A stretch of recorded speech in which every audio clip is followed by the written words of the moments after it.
Hi guys, happy New Year's Eve.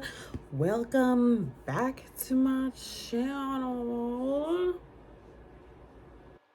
Hey, Editing Jocelyn here. Just here to say that I never even mentioned how many books I've read in 2022. So this is my top 10 out of 62 books. Woohoo! Okay, that's it. Bye. I'm here as promised to talk about my top 10. I decided to do 10 books of 2022. So, as a disclaimer, not all of these books were put out in 2022. Not all of these books were put out in 2022. Some of them are older, 1918, whatever.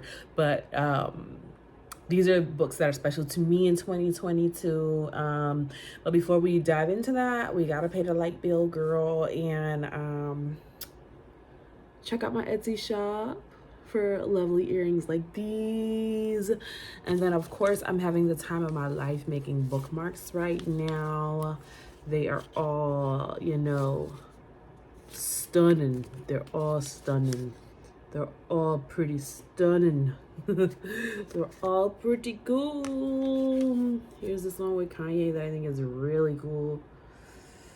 The camera is doing weird things because it's in portrait mode. There you go. Like it says reality check. It's got a cool definition there. And Kanye and some photographers. These are really cool pieces. So check those out. And then of course, hit them with the flex. But my top 10 books, in no specific order. Just know that these were all meaningful to me. The first book on my list and the first book that came to mind that I knew I had to put on my top 10 list is Will Smith's Will. So I feel like I've talked about this before, but I finished Will Smith's Will before the slap.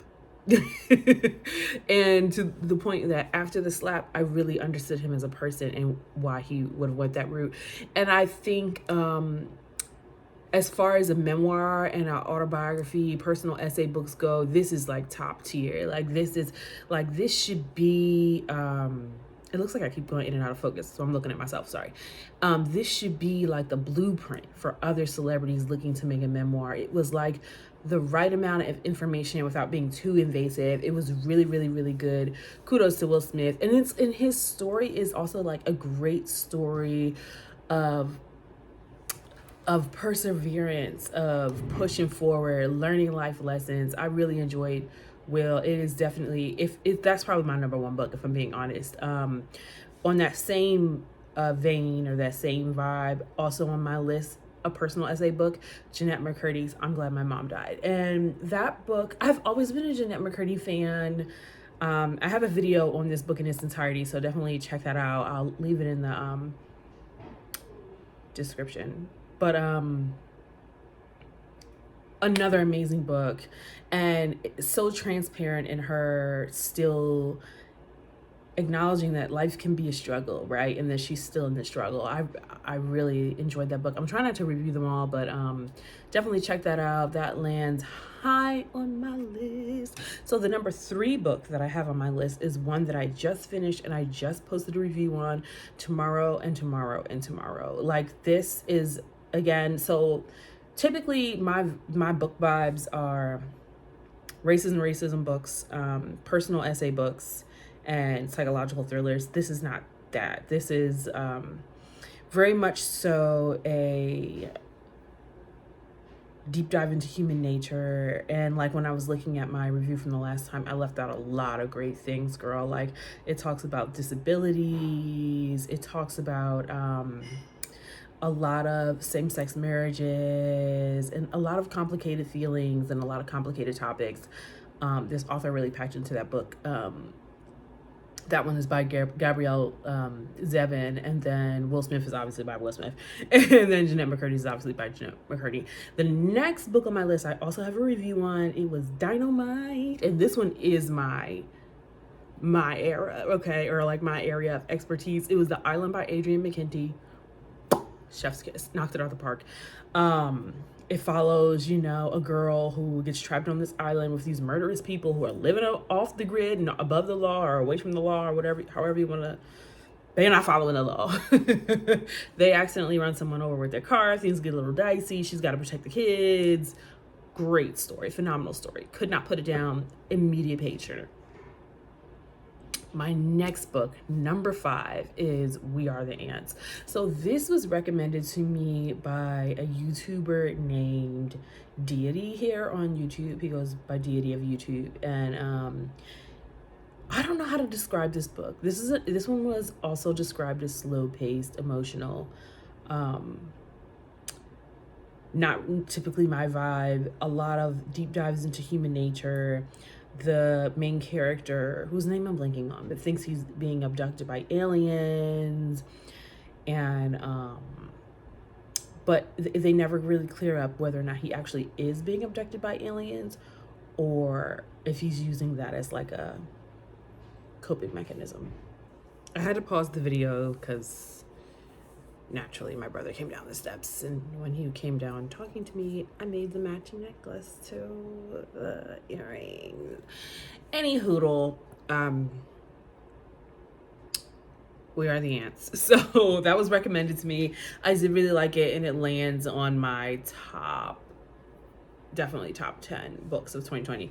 Not my usual book at all, but then the next book that on my list is definitely my usual steez or style or whatever, and that one is Verity. And right now Verity is my most watched book review, so thanks for everyone who tuned in to watch me talk about Verity. Cheers. So Verity is another older book. Like, it is not a 2022 release, but I read it in 2022, and I really, really, really, really, really adored this book. Like, it was just something about Colleen Hoover, that is the author of Verity. And I'm blanking on the author of We Are the Ants, but I'll put it on the screen right here for you, or right somewhere. The author will be somewhere. But Verity had those type of twists that just, whew, funny, like. So this is a psychological thriller, mystery book. I guess technically murder too, but I won't spoil that for you. Definitely check out my Verity video. I'm hoping to eventually get it to 1,000 views. Right now it's at like 800 something. Yeah, I really enjoyed Verity. Like, I don't know what else to say. Like, I would say Verity landed in my top 5, along with the book that's next. So I have read every single Ruth Ware book, and by far my favorite, hands down, without a doubt, is One by One. So she has a lot of great books. Okay, so In a Dark, Dark Wood, Turn the Key, The It Girl, which was released in 2022, that did not make this list. And if you want to hear my thoughts on The It Girl, I have a video on it. Definitely not her best work. The Woman in Cabin 10, like, she has a lot of great books, but in my opinion, One by One, the best. Like, so it follows this company, or like the social media company, who is in they're on a ski trip, an avalanche happens, and one by one they all start dying or hitting the dust, or something starts happening to them. And it was so well done, honey. Like, I mean, so well done, honey. So well done. That is in my top 5 too. So okay, so right now my top 5 is Will, I'm Glad My Mom Died, Verity, and One by One. So I have room for one more. Oof, I see it at the end. Okay, so the next book I read, as I mentioned, I do like race and racism books. I read Mediocre. My gosh. So I feel like a lot of race and racism books, or books on diversity and race and racism, they tend to have the same stories. So if you ingest a lot of them frequently, like I do, they become redundant, they become the same, they become whatever, right? So this one, I felt was different. So this one exposes the mediocrity of white male America and the selections that the author chose. This is the same author. I don't want to butcher her name. I'll put it on the screen. She writes, So You Want to Talk About Race. Outstanding job with this book, to the point where she's like giving some like certain historical stories. I was learning for the first time, and I think the mark of a good book is when you can learn. So, or not necessarily the mark of a good book, a good informational book. I'll say that, because you don't need to learn anything, so to speak, in like one by one or Verity, right? So yeah, I really enjoyed Mediocre. It was a great deep dive into some of white male America's atrocities and hypocrisies. Like, I don't know what else to say. It was really well done. Definitely check it out if that's your thing. Next on my list is When No One Is Watching. So this book, I feel like, needs to be picked up by Jordan Peele. The author's name is Alyssa Cole. It's about a Black girl who is like dealing with the effects of gentrification, but also falling in love with a white man, and or falling in like, maybe falling in love is strong, falling in like with a white man, and just going on that journey with her, and like struggles with her mom and housing and keeping housing, and people moving into the neighborhood that don't understand the culture of the neighborhood. Great read, but it has a horror twist to it, which was really well done, and it's such Jordan Peele's thing. Like, I really think that he would love this book as a movie. I would love to see it as a movie. This definitely lands in my top 10. Amazing book. Definitely go check it out. And this is one, okay, so let me look at this list. This is the one book on this list that I didn't listen to, because you know I'm an Audible queen, honey.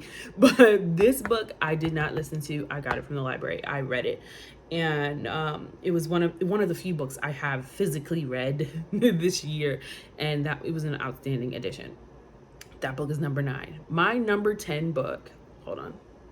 It's funny because, so I finished this closer to the beginning of the year, but it's my number 10 book, but I would honestly say it was probably the most unique book that I read, and I absolutely adored it. And it was The 7 Husbands of Evelyn Hugo.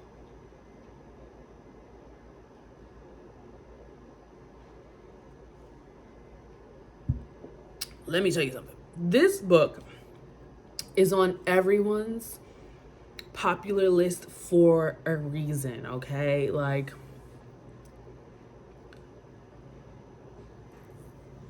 I don't know how to describe it. So it is LGBTQ driven. It's about an actress who makes it big, and she goes through 7 different husbands, and she details why, what happened with each husband, and she's like the Marilyn Monroe of her time, or like a fictional Marilyn Monroe. Her name's Evelyn Hugo, and she's being interviewed by someone that she has some close relationships to, which she reveals later, which I won't ruin for you. But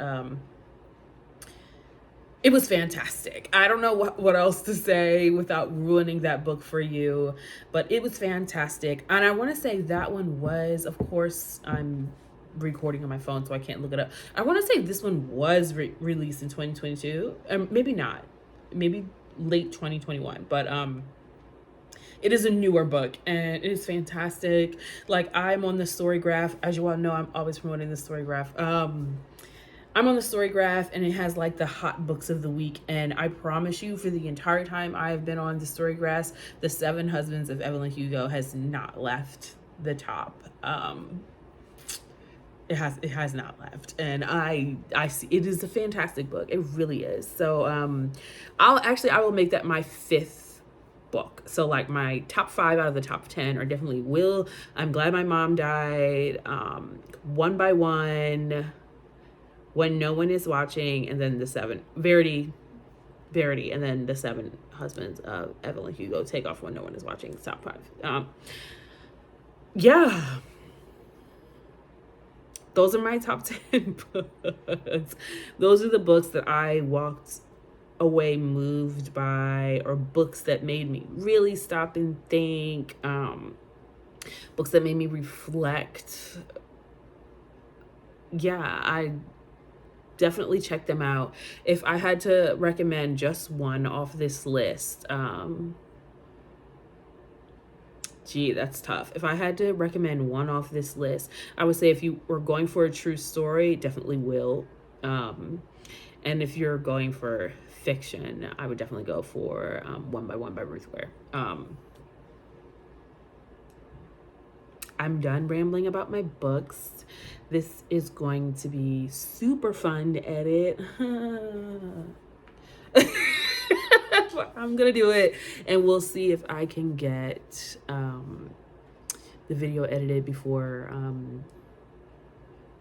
2022 is over. But if not, Happy New Year. Here are my actually, I'm probably not, girl, because I'm probably about to FaceTime my friends and have some more wine and kiki and cut up. So Happy New Year. Here are my top 10 books of 2022. Thanks for watching my video. Subscribe to my channel. Help me pay the light bill. I got the bling, honey. I got the bling. I got the bookmarks. You know it, honey. You know it, honey. I am here hustling for us. For us. Okay. Anyway, I'm done. Bye. Subscribe or something, girl. Bye.